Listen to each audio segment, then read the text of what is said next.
네, 오늘 하나님의 말씀은 누가복음 2장입니다. 누가복음 2장 41절로 51절의 말씀입니다. 제가 봉독하여 드리겠습니다. 그 부모가 해마다 유월절을 당하면 예루살렘으로 가더니 예수께서 12살 될 때에 저희가 이 절기의 전례를 쫓아 올라갔다가 그 날들을 마치고 돌아갈 때에 아이 예수는 예루살렘에 머무셨더라. 그 부모는 이를 알지 못하고 동행 중에 있는 줄로 생각하고 하룻길을 간 후에 친족과 아는 자 중에서 찾되 만나지 못함에 찾으면서 예루살렘에 돌아갔더니 사흘 후에 성전에서 만난즉 그가 선생들 중에 앉으사 저희에게 듣기도 하시며 묻기도 하시니 듣는 자가 다 그 지혜와 대답을 기이히 여기더라. 그 부모가 보고 놀라며 그 모치는 가로되 아이야 어찌하여 우리에게 이렇게 하였느냐? 보라 내 아버지와 내가 근심하여 너를 찾았노라. 예수께서 가라사대 어찌하여 나를 찾으셨나이까? 내가 내 아버지 집에 있어야 될 줄을 알지 못하셨나이까? 하시니 양친이 그 하신 말씀을 깨닫지 못하더라. 예수께서 한 가지로 내려가사 나사렛에 이르러 순종하여 받드시더라. 그 모치는 이 모든 말을 마음에 두니라. 아멘. 오늘 하나님의 말씀은 예수님을 찾으세요라고 하는 제목으로 여러분들과 함께 말씀을 나누려고 합니다. 예수님이 12살이 되던 해에 예루살렘 성전으로 내려가셨습니다. 이스라엘 민족은 이렇게 그 가장 큰 자신들의 명절인 이 유월절에 예수님이 매년 사실은 갔었습니다. 그런데 이 특별히 12살 때에 일이 일어났는데 예수님께서 명절을 잘 지내시고 돌아오는 길에 예수님을 잃어버렸습니다. 예수님이 없어진 거예요. 예수님을 잃어버렸다. 여러분, 오늘 제가 말씀을 나누는 가운데 하나의 축이라고 할까요? 예수님을 왜 잃어버렸는가? 그것에 대해서 한번 살펴보기를 원합니다. 예수님을 잃어버린 이유가 세 가지가 있습니다. 여러분들 잘 오늘 들으시기를 바랍니다. 왜냐하면 그 이유를 잘못 들으면 오해하실 수가 있습니다. 제가 간단하게 세 가지 이유를 지금 딱 말씀드리면, 첫 번째로 예수님을 잃어버린 이유는 예루살렘으로 갔기 때문에 예수님을 잃어버렸고, 두 번째로 예수님을 잃어버린 이유는 서로를 의지해서 예수님을 잃어버렸고, 세 번째로 이유는 바로 앞만 보고 갔기 때문에 예수님을 잃어버렸다입니다. 여러분, 말씀을 잘 들으셔야 돼요. 성전에 가는 게 좋은 일이고, 의지하는 게, 신뢰하는 게 좋은 일이고, 목표를 향해서 가는 게 좋은 일인데 왜 예수님을 잃어버렸는가? 잘 들으셔야지 여러분들이 오늘 하나님의 말씀을 캐가실 수 있을 겁니다. 자, 예수님을 잃어버린 이유 첫 번째는 예루살렘으로 갔기 때문에 예수님을 잃어버렸습니다. 자, 기록에 의하면 그 당시에 예루살렘으로 수많은 유대인들이 유월절만 되면 모였습니다. 기록에 나온 것 중에서 가장 많이 모였던 숫자가 400만 명을 추정합니다. 여러분, 400만 명이 유월절날 모인다는 거예요. 한 도시에. 엄청난 숫자 아닙니까? 올림픽을 하면 몇 명이 모입니까? 자세한 통계는 저도 모르겠는데, 제가 그냥 가만 생각해 볼 때 이 포틀랜드에 1만 명의 사람이 한 주에만 몰려도 아마 대단할 겁니다. 우리 다니는 길 지금도 그런 사람이 없어도 막히는 판인데, 예루살렘에 400만 명이 유월절날 몰렸다는 거예요. 그러니 애들 한두 명 많은 숫자를 잃어버렸을 것입니다. 엄청난 숫자이기 때문에 예루살렘 골목 들어가도 그냥 사람들이 인파로 바글바글 했을 거라는 거죠. 자, 예수님을 잃어버린 이유는 너무 복잡하기 때문입니다. 너무 복잡해요. 여러분, 우리가 신앙생활을 하면 할수록 우리는 단순해져야 합니다. 신앙생활은 단순한 거예요. 복잡하면 오히려 신앙생활을 할 수가 없는 것입니다. 여러분, 제가 신앙생활이 단순해야 된다라고 이야기할 때 이 단순하다고 하는 말은요, 멍청이가 되라는 말이 아닙니다. 단순하라는 말은요, 초점을 하나로 모으는 것을 이야기를 합니다. focus, 한 곳에다가 우리의 모든 attention, 우리의 모든 focus를 거기에 집중하는 것, 이것이 단순하다는 것입니다. 그러면 우리는 누구에게 포커스를 맞춰야 됩니까? 누구에게 초점을 맞추며 신앙생활을 해야 합니까? 당연히 예수님께 맞추면서 우리는 신앙생활을 해야 하는 것입니다.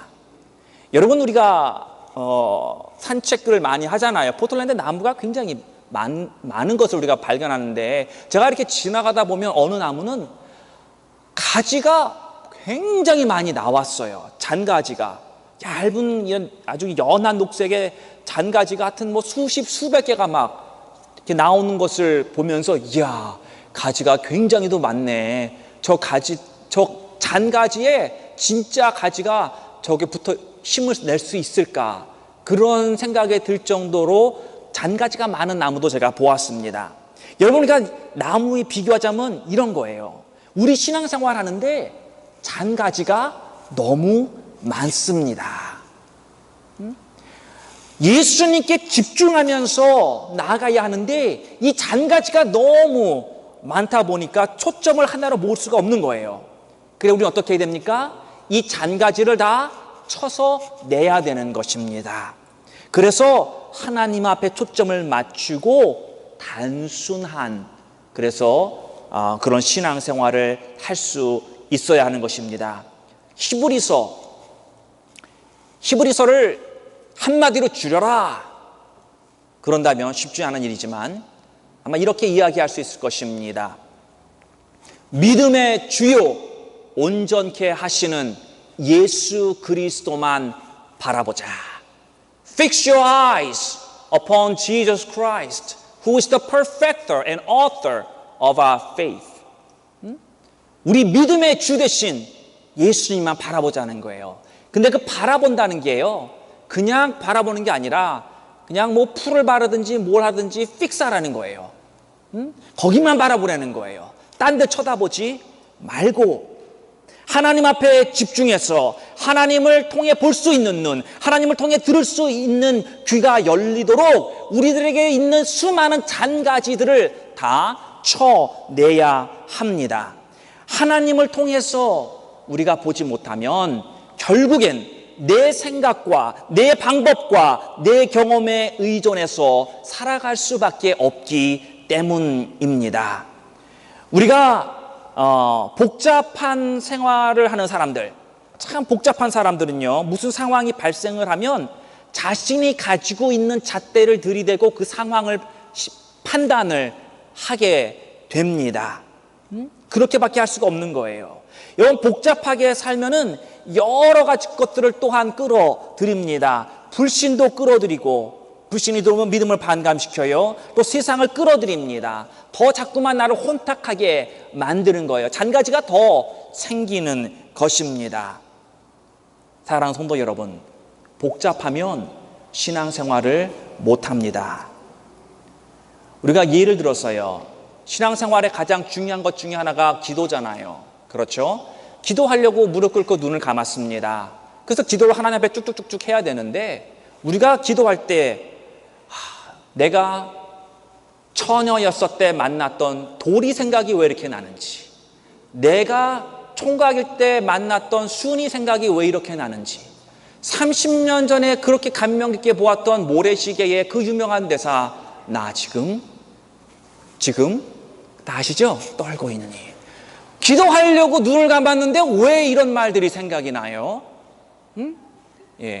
기도하려고 앉으면 이런 분들이 있습니다. 세계 유람을 하는 분이 있어요. 기도하면서 지금 포틀랜드 찍고 LA 찍고 한국 찍고 저 필리핀 찍고 또 시리아 찍고 아프리카 다 찍고선 유럽까지 쫙 찍고선 뉴욕으로 돌아옵니다. 기도하는데 별별 생각 다 나요. 왜 기도하는데 이런 생각들이 날까요? 너무 복잡하기 때문입니다. 너무나도 많은 잔가지가 그 신앙생활에 있는 거예요. 이것으로 하여금 여러분 그렇게 할 때 기도가 제대로 되는 게 아니잖아요. 그렇죠? 신앙생활도 마찬가지. 아니면 그게 신앙생활이잖아요. 하나님 앞에 집중하지 않고 우리가 어떻게 신앙생활 할 수 있습니까? 할 수 없는 것입니다. 잔가지가 많다는 것은요, 복잡하다는 것은요, 예수를 잃어버리는 지름길입니다. 하나님 앞에 집중해서 이 잔가지를 다 쳐내시고 하나님의 영으로 장악돼서 하나님을 거스리지 않는 우리 모든 성도님들이 되기를 바랍니다. 예, 자, 제가 복잡한 사람 한 가지만 더 이야기하고 넘어가겠는데요. 이 복잡한 사람들은 자기 열정이 강한 사람들입니다. 우리는 하나님에 대한 열정이 있어야 돼요. 그렇죠? 크리스찬들은 열정이 있으되 하나님 때문에 하나님을 향한 그러한 열정이 있어야 되는데 이 복잡하게 사는 사람은 자기 열정이 강하다는 거예요. 이게 뭐냐? 이게 참 위험한 성격인데요. 가만히 있지 못하고 무언가를 해야 되는 사람, 가만히 있지 못하는 사람, 예, 일 중심적인 사람, 무슨 일을 해야 돼? 무언가를 할 때 자기 존재의 의미를 부여하는 사람입니다. 내가 뭐를 해야지만 내가 그것을 통해서 그래 내 존재를 의식하고 그래 그것을 통해서 나의 기쁨이 되고 그것을 통해서 나의 의가 충족되는 사람, 이런 사람은 자기 의로 사는 거예요. 자기 열정으로 사는 겁니다. 여러분, 우리는 하나님과의 관계 속에서 여러 가지로 얘기할 수 있겠지만 근본적으로는 우리는 종입니다. 우리는 종살이에 익숙해져야 합니다. 목사님, 무슨 말씀입니까? 우리가 왜 종으로 살아야 됩니까? 종이라고 표현하는 것은 그런 거예요. 여러분, 우리는 하나님이 말씀해 주시는 대로 움직이는 사람입니까? 그렇죠? 그러면 종이잖아요. 시키는 대로 움직이는 사람이 우리의 본분이라는 말입니다. 그렇죠? 시키지 않았는데 내 열정으로 열심히 한단 말이에요. 그러니 결국 누가 하나님이에요? 내가 하나님인 것입니다. 여러분, 우리는 하나님이 사용하시는 사람은요, 반드시 이러한 시간을 지나가야 되는 게 뭐냐? 내 열정을 내려놓는 시간. 내 열정대로 그것을 해야지만 성이 풀려. 내가 하고 싶은 대로 해야지 되는 거예요. 다른 건 안 돼. 그리고 그걸 함으로써 내 존재의 의미를 부여해요. 이것이 복잡하게 사는 사람들의 특징이라는 것입니다. 자, 두 번째로 예수님을 잃어버리는 이유는요, 서로를 의지하기 때문에 예수님을 잃어버립니다. 요셉은 가족과 함께 다 명절을 지내고 고향으로 돌아가면서 마리아가 예수님을 잘 데리고 오겠지 하고 갔고요. 또 마리아는 아이고 아버지 요셉이 예수를 잘 데리고 가겠지, 서로를 그렇게 신뢰하고 의지했다는 것입니다. 그래서 너무 신뢰해서 예수님을 까먹었어요. 어느 정도 의지했냐면은 하루 길을 다 갈 때까지 예수님을 잃어버린 줄을 몰랐다라는 것입니다. 하루 길. 자, 육적으로 볼 때요, 서로를 신뢰하는 것은 좋은 일이죠. 그렇죠? 우리는 서로를 신뢰하는 신뢰감이 있어야 돼요. 그러나 영적으로 볼 때 하나님 외에 다른 것을 신뢰하는 것은 치명적입니다. 하나님 외에 다른 것을 신뢰하는 것은 신앙생활에 치명적입니다. 시편 26편 1절에 보면 이렇게 고백합니다. 나의 완전함에 행하였사오니 흔들리지 아니하고 여호와를 의지하였사오니 여호와여 나를 판단하소서. 다윗은 하나님을 의지하는데 완전했다고 고백합니다. 사랑하는 성도 여러분, 우리는 하나님만을 의지하며 살아야 하는 것입니다. 다른 것을 의지해서는 안 되는 것입니다. 우리가 성경을 보면은 의지하지 말아야 될 것 세 가지가 있습니다. 여러 가지가 있겠지만 세 가지만 말씀드릴게요. 우리가 의지하지 말아야 되는 것은 사람을 의지하지 말아야 합니다. 사람을 의지하면 안 됩니다. 시편 146편 3절과 4절에 이렇게 이야기를 합니다. 귀인들을 의지하지 말며 도울 힘도 없는 자들도 의지하지 말지니 그의 호흡이 끊어지면 흙으로 돌아가서 그날에 그의 생각이 소멸하리로다. 귀인들도 의지하지 말고요, 가진 것 없는 사람도, 능력 없는 사람도, 어떤 사람도 의지하지 말라는 것입니다. 인간은 하나님과 함께 할 때 의미가 있는 존재이지, 하나님이 없으면 인간처럼 나약한 존재가 없는 것입니다. 저희 아내가 귀한 것은요, 바로 하나님이 우리 사이에 있기 때문인 것입니다. 여러분이 귀한 존재인 것은요, 하나님이 여러분 삶 가운데 계시기 때문에 여러분이 귀한 존재인 것입니다. 그러나 하나님이 여러분을 떠났다고 한다면 여러분처럼 쓸모없는 존재도 없을 것입니다. 인간은 믿을 존재가 아닙니다. 인간은 사랑할 존재입니다. 사람을 믿으면 언젠가 실망할 수밖에 없습니다. 우리는 사랑하는 마음으로 저 사람이 나를 실망할 것까지도 생각하고 그것을 품을 수 있도록 내가 하나님 앞에서 더 연단되어지고, 다른 말로 내가 죽어지는 것입니다. 우리들은 영적인 관계가 되어야 합니다. 사랑하는 성도 여러분, 여러분과 저, 또 우리의 이 믿음의 공동체 안에서 우리 모두 다는 영적인 관계를 형성해야 하는 거예요. 우리는 인간적인 관계를 형성하면 안 됩니다. 대표적인 인간적인 관계가 무언가요?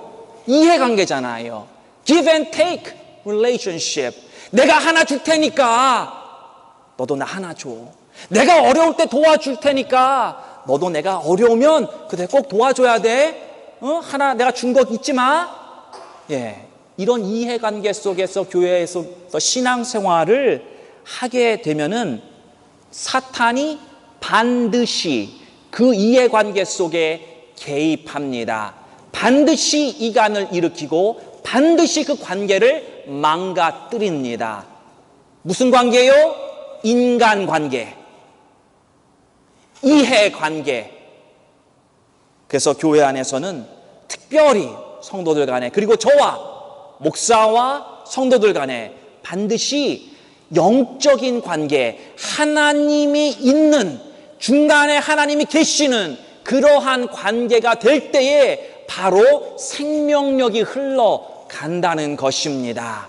하나님이 빠진 그 어떠한 관계는요, 진정한 관계, 영원토록 있을 수 없는 관계입니다. 언젠가는 깨어질 것이고, 언젠가는 실망할 것이고, 언젠가는 그 관계 속에서 무너지는 날이 온다는 것입니다. 의지하지 말아야 될 것 두 번째는요, 자기 생각을 의지하지 말아야 합니다.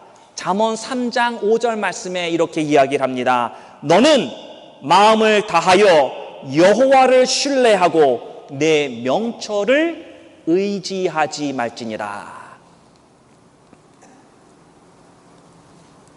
내 생각을 의지하지 말라는 거예요. 여러분, 신앙생활 하다 보면은 뭐 어떤 사람들이 뭐 이런저런 얘기도 하죠. 영성이 어쩌고 저쩌고 해야 된다, 뭐 이런 말을 하죠. 제가 여러분들에게 말씀드리는 것은요, 내 생각을 의지하지 않는 것이 바로 영성의 가장 기초입니다. 내 생각을 의지하지 않는 것. 곧 뭐예요? 나를 제거시키는 작업이 매일같이 나의 삶 속에서 일어나야 하는 것입니다. 이거를 하지 않고 뭐 영성을 얘기하든 사랑을 얘기하든 말씀을 얘기하든 다 아무 쓸모없는 거예요. 아무것도 아닙니다. 내가 죽어지지 않는 그 모든 것은 다 하나님이 쓰실 수 없는 거예요.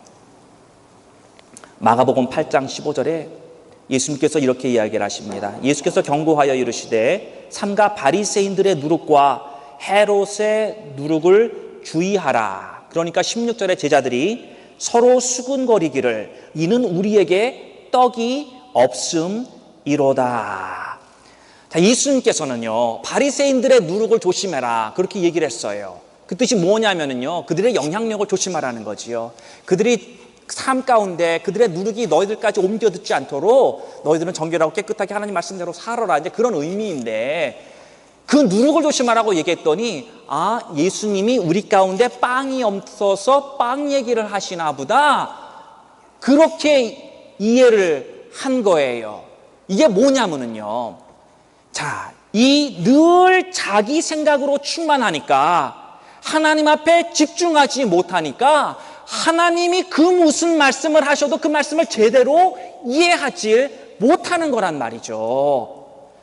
지금 나는 딴 생각으로 가득한 거예요. 내 생각. 이제까지 내가 살아왔던 내 생활의 방식, 이제까지 내가 의지했던 내 경험들, 내가 가지고 있는 지혜들, 이거가 꽉 찬 거예요. 하나님이 뭘 해라 하는데 내가 여기서 이해가 안 되면 도저히 나는 제대로 듣지도 못하는 거예요. 그래서 우리는 어떤 기도를 해야 됩니까? 하나님, 나를 제거시켜 주시옵소서. 하나님, 내 이름은 땅에 떨어지게 하시고 하나님의 이름만이 온전히 높임을 받으시옵소서. 하나님의 내 뜻을 제거해 주시고 온전히 하나님의 뜻이 이루어지기를 원합니다. 하나님, 내가 세운 것들, 내가 세운 왕국들, 내가 세운 나라들 다 부셔버리고 온전히 하나님의 나라만 이곳에, 이 땅에 임하시옵소서. 나의 자신을 부인해야 되는 거예요. 내가 죽어야지만 가능한 것입니다. 참 재미있는 것은요, 방금 전에 예수님께서 4,000명이라고 하는 사람을 먹였어요. 7병이어 먹였단 말이에요. 근데도 예수님께서 누룩 얘기하니까 또 빵 얘기하시나 보다. 빵이 하나도 없어도 주님이 다 먹이셨는데, 자신의 한계, 자신의 수준으로 사는 거예요. 자기의 생각, 그걸로 사니까 불신앙으로밖에 살 수가 없는 거예요. 하나님의 말씀을 받아들여야 그 말씀 안에서 생명력이 일어나고 그 말씀으로 말미암아 내가 힘을 내서 내가 나아갈 수 있는 것인데, 그 말씀을 도저히 이해도 못하는데, 그 말씀을 받지도 못하는데 무슨 힘으로 어디를 어떻게 나아갈 수 있는 것입니까? 신앙생활을 오래 해도 신앙의 첫 발을 떼지도 못한 사람들이 수두룩합니다. 신앙이라고 하는 것은요, 나를 포기하는 겁니다. 신앙이라고 하는 것은요, 하나님의 방식으로 움직이는 겁니다. 교회 30년을 다녀도 여전히 훌륭하게 자기 방법, 자기 생각, 자기 계획으로 움직인단 말이에요. 그러니 하나님의 뜻이 이루어질 수 있겠습니까? 내 뜻만 이루어지죠. 또 내 뜻도 하나님이 다 이루어지게 두시나요? 아니죠. 또 하나님이 다 막아버린단 말이에요. 여러분, LA 다들 사시다 오신 분도 계실 것이고 LA를 갔다 오신 분들이 다 많으실 텐데, 30년을 LA에서 살면요, 한국말을 할 필요가 없습니다. 그러면요, 거기 가서 만나는 사람 중에 Hi, Thank you, 딱 요것만 할 줄 아는 사람들이 있다는 말이에요. 30년을 이 미국에 살았는데 그냥 딱 그 한두 마디만 해요. 이건 정말 미국에서 살고 있다고 말할 수 좀 부끄러운 거죠. 여러분, 이 한국말만 해도 되니까, 삶에 불편함이 없으니까 그렇게 그냥 한국말만 했다는 거예요. 이건 미국에서 사는 게 아닙니다. 어느 나라에 산다고 하는 것은요, 그 나라의 문화와 이런 사회적인 교류가 일어나는 그런 상태를 이야기하는 거잖아요.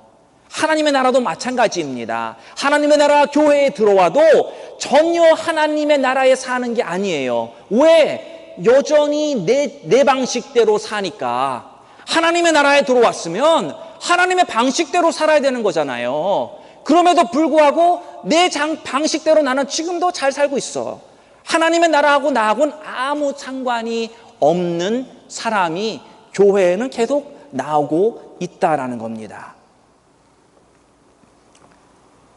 많은 사람이 교회를 다녀도 은혜 한 방울 안 들어간 사람이 허다해요. 여러분 이렇게 시냇물이 흐르는 가운데 거기 보면은 안에 보면 조약돌이 들어있지 않습니까? 조약돌을 꺼내보세요. 물 속에 잠겨 있는데도 불구하고 그 조약돌 안에 은혜 물 한 방울 안 들어가 있다는 거예요. 참 놀라운 얘기 아닙니까? 왜 그렇습니까? 자기 생각을 포기하지 않았기 때문에 하나님의 은혜의 물방울이 한 방울도 들어가지 못하는 거예요. 세 번째로는 세상을 의지하지 말라. 세상이라고 하는 것 여러 가지가 있으니까 제가 우리들이 좋아하는 예를 돈으로 들겠습니다. 탐욕에 우리는 많이 물들어 있습니다. 여러분은 모르실 거예요. 얼마나 탐욕에 물들어 있는지. 돈이면 기도도 안 하고 예배도 빠지고 돈이라면 못할 것이 없는 것이 우리들이 돈에 가지고 있는 묶임입니다. 하나님 앞에 드리는 게 인색해요. 11조도 못 드리고 또 11조를 드린다고 해도 온전한 11조를 못 드려요. 잠언 11장 28절 말씀 보면 이렇게 이야기를 합니다. 자기의 재물을 의지하는 자는 패망하려니와 의인은 푸른 잎사귀 같아서 번성하리라. 누가 패망한다고요? 자기의 재물을 의지하는 자. 잠언 23장 5절에 내가 어찌 허무한 것에 주목하겠느냐. 정령이 재물은 스스로 날개를 내어 하늘을 나는 독수리처럼 날아가리라. 재물에게는 날개가 달렸다는 거예요. 그래서 스스로 혼자 날아간다는 것입니다. 디모데전서 6장 17절에 정함이 없는 재물에 소망을 두지 말고 오직 우리에게 모든 것을 친히 주사 누리게 하시는 하나님께 두어라. 정함이 없는 재물이라고 하는 것은요, uncertain, 불확실한 것을 이야기하는 겁니다. 재물은 불확실한 거예요. 그것을 쫓아다니며 살지 말라는 겁니다. 거기에 소망을 두지 말라는 거예요. 오직 예수님께만 소망을 두고 예수님만 붙잡고 살라는 것입니다. 여러분, 우리는 재물을 따라가면 안 됩니다. 왜? 날개가 달려서 나보다 더 빨리 날아가요. 내가 아무리 잡으려고 쫓아가봐야 잡을 수가 없는 것입니다. 이것도 하나님이 주셔야 되는 거예요. 여러분, 우리는 하나님만 있으면 됩니다. 왜? 하나님 안에 모든 것이 다 있기 때문인 거예요. 여러분이 하나님만 붙잡고 사시면 돈도 따라옵니다. 여러분, 예수 믿어서 굶어 죽었다는 사람 보셨어요? 예수 잘 믿어서 성공했다는 사람 오히려 훨씬 더 많이 있습니다. 타락하는 사람도 있지만. 자, 그래요. 우리는 제가 참 이 말씀을 준비하면서 이런 생각들이 많이 떠올랐습니다. 우리가 어렸을 때 여름방학 되면은 곤충 채집한다고 이거 잠자리채 뭔지 아시죠? 잠자리 잡으려고 이제 막 다니는 거예요. 그런데 어렸을 때는 그게 참 재밌었는데 크니까 이 잠자리채 들고 어른이 돼서 이 날아다니는 돈을 잡겠다고 열심히 뛰어다니는 사람들이 참 많더라는 거예요. 그 동산을 뛰어다니면서 그거 잡으려고. 그게 다인 줄 알고. 하나님, 우리는 정말 내가 하나님 안에서 내가 가지고 사는 풍요함이 무엇인가 아직 그 맛을 못 보았기 때문에 그런 거예요. 여러분, 우리가 예수를 정말 믿으면, 나의 목숨을 다해서 믿으면 여러분, 하나님이 우리 책임져 주십니다. 하나님은 정말 제가 말하지 않아도 모든 것이 하나님에게 창조되었고 이 모든 것이 지금도 하나님의 권능 속에서 운행되고 있고 하나님이 못하실 일이 없으신 하나님인데 우리는 자꾸만 이걸 잃어버리고 다른 것들을 의지한다는 말입니다. 사람을 의지하고 내 생각을 의지하고 세상을 의지하면 예수님을 잃어버립니다. 자, 세 번째로 43절 말씀 보면은 앞만 보고 갔기에 예수님을 잃어버렸습니다. 앞만 보고 갔더니 예수님을 잃어버리더라. 아니, 목사님, 우리가 목표를 정하고 그만큼 목표를 보려면 앞을 보고 가야죠. 맞습니다. 목표를 향해서 우리는 앞을 보고 가는데 중요한 것은 내가 어떠한 지금 상황인가 내 자신을 돌아볼 줄 알아야 한다는 것입니다. 내 영혼의 상태가 어떠한지 점검할 수 있어야 합니다. 내가 지금 신앙생활 잘하고 있는가? 내가 8주간의 제자 훈련 받고 지금 순풍을 닫듯이 지금 그 기도하는 가운데 정말 말씀들이 내게 쫙쫙쫙쫙 와서 달라붙고 있는 것인가? 아니면 내가 예전의 모습으로 다시 돌아가고 있는가? 아니면 벌써 돌아갔는가? 내가 신앙생활을 잘하고 있는 것인가? 내 영혼의 상태가 주님께서 보시기에 기뻐하는 모습인가? 아닌가? 어떻습니까, 여러분?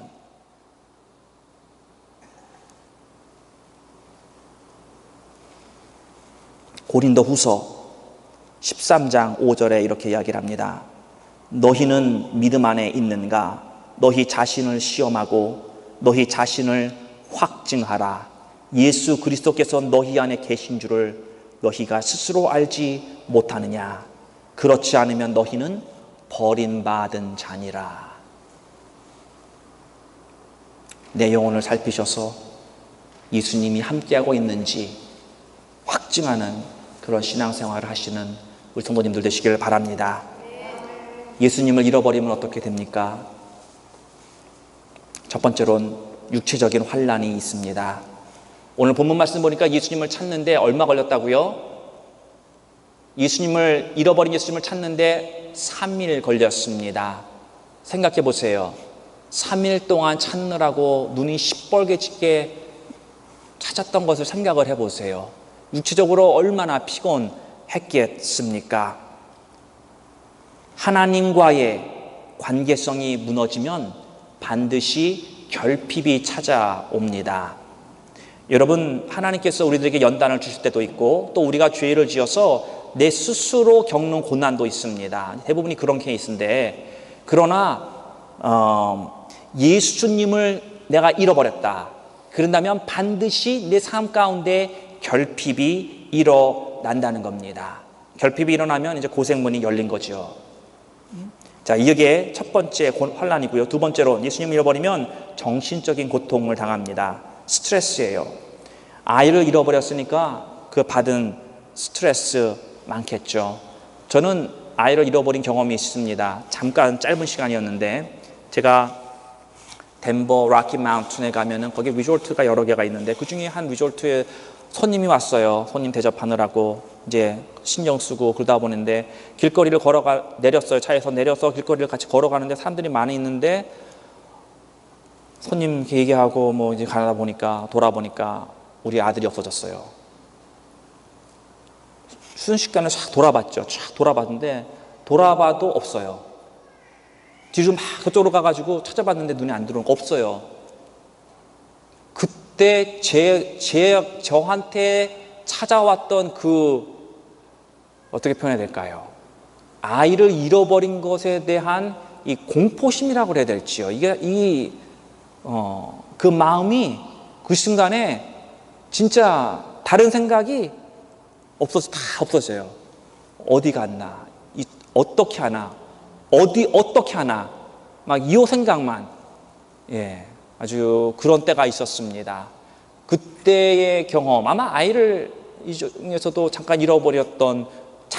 잠깐 잃어버렸던 분들도 있을 텐데, 여러분, 예수님도 3일간 잃어버리면서 부모님의 심정이 어땠을까요? 아마 정신적인 스트레스 엄청났을 것입니다. 밤을 자면서도 잠은 제대로 자고 있을까? 성도는요, 근본적으로 염려와 근심이나 걱정과 이런 환경을 초월해서 사는 존재입니다. 그러나 예수님을 잃어버리면 이러한 정신적인 고통이 찾아온다는 것입니다. 세 번째로는 영적인 고통이 있습니다. 44절 말씀 보면 함께 돌아가는 친척들에게 길가에서 우리 애 못 봤습니까? 우리 애 못 봤습니까? 이렇게 물어봤을 때 친척들이 속으로 뭐라 그랬겠어요? 얼마나 칠칠 맞으면 새끼도 잃어버리고 이렇게 찾아다닐까? 항상 조롱하는 거지요. 이런 게 계속 말하다 보면 영적으로 눌리는 것입니다. 오늘 말씀에 그러면 우리는 어떻게 해야 되겠습니까? 예수님을 잃어버리진 않았습니까? 예수님을 찾아야 되지 않겠습니까? 찾아야지요. 어떻게 하면 예수님을 찾습니까? 간단하게 세 가지만 말하고 오늘 말씀 마치도록 하겠습니다. 첫 번째로는 예루살렘으로 다시 돌아가야 합니다. 지금 집을 향해서 나사렛으로 가고 있지만 U-turn, make a U-turn, 돌아가야 되는 거예요. 이것을 다른 말로 표현하면 회개해야 하는 것입니다. 내가 이전까지 나아갔던 그 길에서 이제는 다시 돌아서서 하나님에게로 와야 하는 것입니다. 이제까지 내가 복잡하게 산 거에 대한 회개가 일어나야 하는 것입니다. 이제까지 내가 하나님을 의지하지 않고 사람을 의지하고 세상을 의지하고 내 가진 생각 가지고 의지하고 살았던 것을 그 말씀 안에 속에서 내가 회개하며 주님께로 돌아와야 하는 것입니다. 두 번째로는 성전에서 찾아라. 문제가 생기면 근본적으로 우리는 성전에서 해결책을 찾아야 하는 것입니다. 엎드려야 하는 것입니다. 하나님의 진리가 있는 교회에서 성전에서 하나님께 여쭤보고 하나님께 도와달라고 우리가 기도해야 하는 것입니다. 여러분, 이스라엘 민족을 보면 성막을 지을 때에 12지파가 성막을 중심으로 다 스테이션이 생겼습니다. 우리의 삶도 마찬가지입니다. 우리의 삶 중앙에 바로 성전이 있어야 되고 우리는 성전 중심의 삶을 살아야 하는 것입니다. 세 번째로는 말씀에서 예수님을 찾아라. 진리로 충만하신 예수 그리스도. 우리가 말씀으로 충만하면 예수를 잃어버리지 않습니다. 매일 내가 말씀 보지 않기에 예수를 잃어버려요. 내가 매일 말씀을 듣지 않기에 예수님을 잃어버리는 것입니다. 여러분, 내가 말씀이 충만하면 예수로 충만한 것이고 예수로 충만하면 성령으로 충만한 줄로 믿으시기를 바랍니다. 여러분, 오늘 말씀 가운데 정말 여러분 정말 예수님을 찾아서 그 예수님만 붙잡고 예수님이 나의 인생의 모든 것을 책임지시는 자라고 하는 믿음 속에서 그분만 붙잡고 가시는 우리 모든 성도님들 되시기를 주님의 이름으로 간절히 축원합니다. 하나님 아버지, 우리는 예수님을 너무나도 많이 잃어버리고 삽니다. 아직까지도 내가 신앙의 첫 발을 제대로 내딛지도 못하고 살고 있는 내 자신을 발견하게 하여 주시옵소서. 하나님 아버지, 잃어버린 예수를 다시 찾을 수 있기를 간절히 원하옵나이다. 아버지 하나님, 내가 다른 것도 너무나도 복잡하게 살았고 내 가운데 그런 곁가지들로 인해서 내가 주님 앞에 집중하지 못했던 아버지 하나님, 잃어버린 그 포커스를 온전히 예수께만 돌리게 하시고 아버지 하나님, 나의 믿음의 주여 나를 온전케 하시는 그 예수님에게 나의 눈을 고정시키며 살 수 있도록 도와주시기를 원하옵나이다. 아버지 하나님, 다른 것에 눈을 돌지 않게 하시고 온전히 주님만 붙잡고 나아갈 수 있도록 하나님 우리를 도와주시기를 간절히 원하옵나이다. 전심으로 돌아서고 성전에서 엎드리며 말씀으로 예수 그리스도를 찾아 우리 주님으로 함께 살 수 있는 다 저희들 되게 하여 주시기를 예수님 이름으로 기도하옵나이다. 아멘.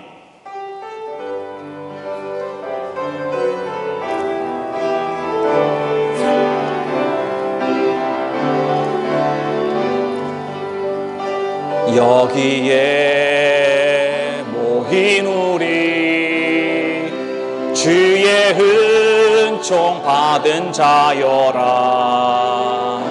주께서 이 자리에 함께 계심을 아노라. 언제나 주님만을 찬양하며 따라가리니 시험을 당할 때도 함께 계심을 믿노라. 여기에 모인 우리 사랑받는 주의 자녀라. 주께서 뜻하신 일 우릴 통해 펼치시